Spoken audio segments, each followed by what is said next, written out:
Hey everyone, so Season of Mastery, the new iteration of Classic WoW, finally launched a few days ago. The launch was incredibly smooth and the server stood very stable for the following hours. And the launch of a Classic WoW server, or servers in this case, is a rare sight to see. So naturally, there was tens of thousands of people logging in at once to experience this. As for the game itself, I gotta say I made it to level 30 and so far Season of Mastery is awesome. I'm having a blast. Of course, all of us are still in the process of leveling, and there's a ton more things to see at max level, but so far SOM hasn't disappointed. The new leveling speed feels like the perfect balance between speed while still maintaining the feeling of going through a journey. But we'll talk about that more in a second, and we'll also mention at the end an interview that happened with Brian Birmingham, the WoW Classic team lead, and some very interesting things that were mentioned there, not only about Season of Mastery, but also about TBC, botting, gold buying and selling, and much more. So stick with us for that. But for now, let's talk about the launch of Season of Mastery.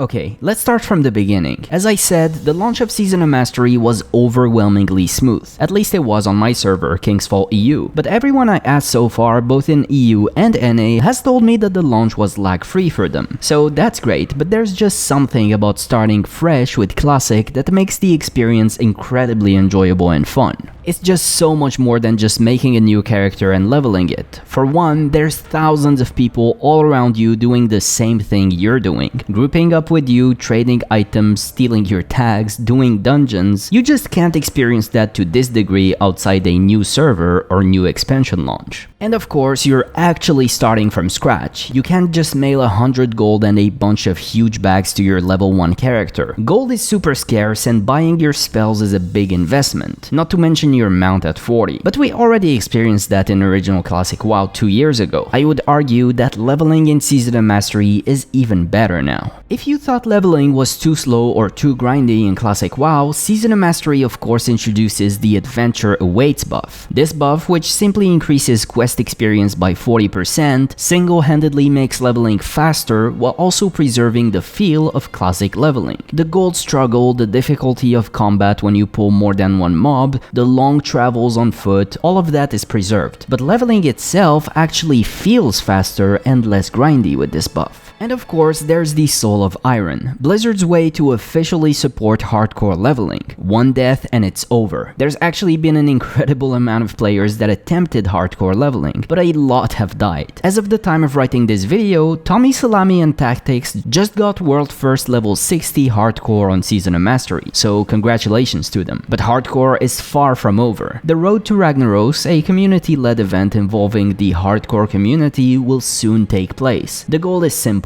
Go through Molten Core and kill Ragnaros without dying. This is gonna be very interesting to watch and I can't wait to see how it goes. Anyway, so outside of leveling, once we all reach 60, there's gonna be an immense amount of stuff to do. As a reminder, Season of Mastery not only introduces harder raids with bosses having more HP and more mechanics, but there's also a plethora of content available from the get-go right from phase 1. If you make it to 60, you're gonna be super busy for a long time. Of course, this season will only last 12 months in total, so I'm curious to see how many people will stick till the end and complete Naxxramas. What's for sure is that getting in Naxxramas will require a lot of dedication. There's only a few months between each raid releasing, and the drop rates for the items are still the same, so people are gonna have to raid pretty much every week if they wish to take on a harder version of Naxxramas. Of course, that depends on how crazy Blizzard goes with the tuning of raids going forward. But just looking at Molten Core and Onyxia, it looks like it's gonna be quite challenging if they go that hard for Naxxramas. We'll have to wait and see. Okay, let's now talk about the interview that Josh Corbett from Countdown to Classic had with Brian Birmingham, WoW Classic lead. This interview is super interesting. It's 1 hour packed with very good questions from Josh and very interesting answers from Brian. It was so cool hearing a dev talk about world buff stacking, mage boosting, GDKP and much more, and seeing what they they think about all of that from their side. First off, we got to hear about servers population and actual game population. Is there a concern for whether all of those different versions of Classic with TBC, Era, and now SOM, whether they may spread the community too thin? And Brian said here that he was actually looking at the numbers that morning, and it's definitely not a concern right now, but if it ever becomes a concern in the future, they will give more options for free server transfers like they're already currently doing with TBC, or even copying your character from one game to the other like they will do at the end of SOM.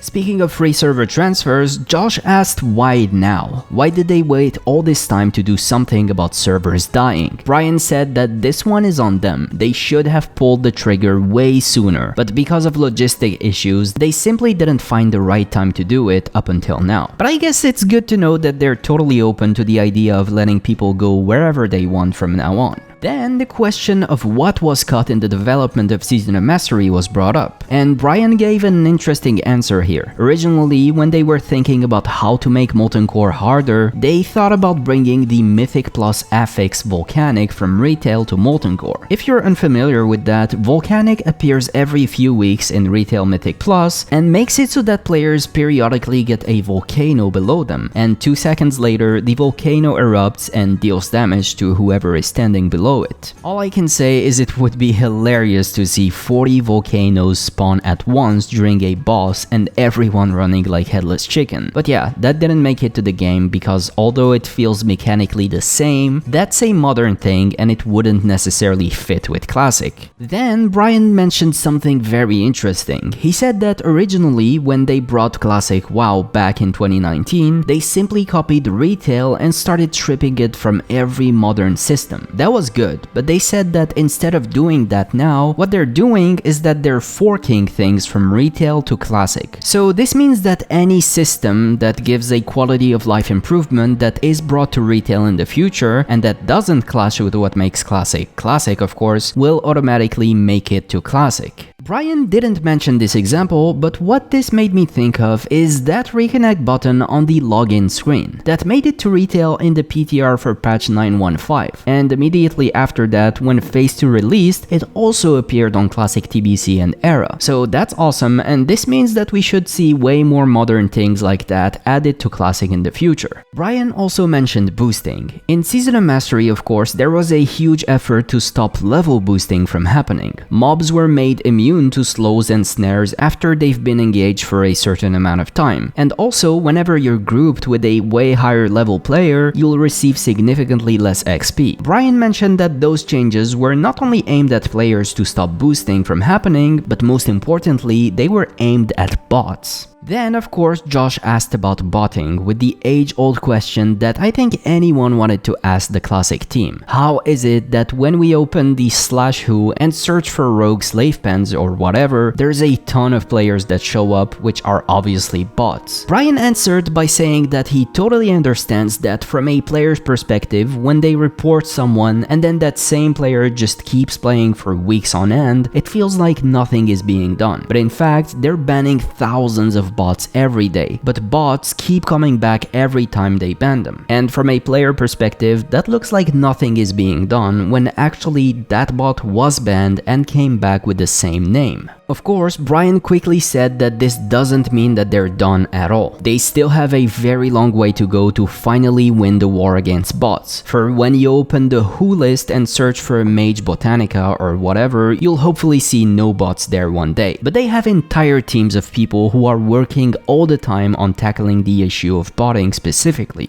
Josh also asked Brian about GDKPs and gold buying and gold selling. Brian says that GDKPs are totally fine. He himself participated in some in Classic, but he's kind of two minds on it. On one hand, it's a fun practice and it encourages people to trade gold between themselves and get gear and gold on the process. But at the same time, it also encourages gold buying and gold selling. So GDKPs are allowed by the TOS, but gold buying isn't. So they have to keep an eye on that. To be clear here, Brian didn't say at all that they plan on banning GDKP, simply that himself is of two minds regarding them. Oh, and Brian also also mentioned that they plan on increasing the punishment period for when someone is banned for buying gold. So if you know someone that buys or sells gold, let them know about this. They'll no longer just receive a slap on the wrist. The ban could go for a very long time. But yeah, that was the interview. Very interesting questions brought by Josh Corbett and very interesting answers from Brian Birmingham. If you want to watch the full 1 hour of the interview, I'll leave a link in the pinned comments of this video. While you're there, let us know what you think of Season of Mastery. Are you currently playing it? And if not, do you plan on giving it a go, or are you content with playing something else? And with that, I hope you guys enjoyed this video. If you did, remember to give it a like and subscribe to the Classic WoW Curios channel for more content like this. I will see you guys in the next one very soon. Bye for now.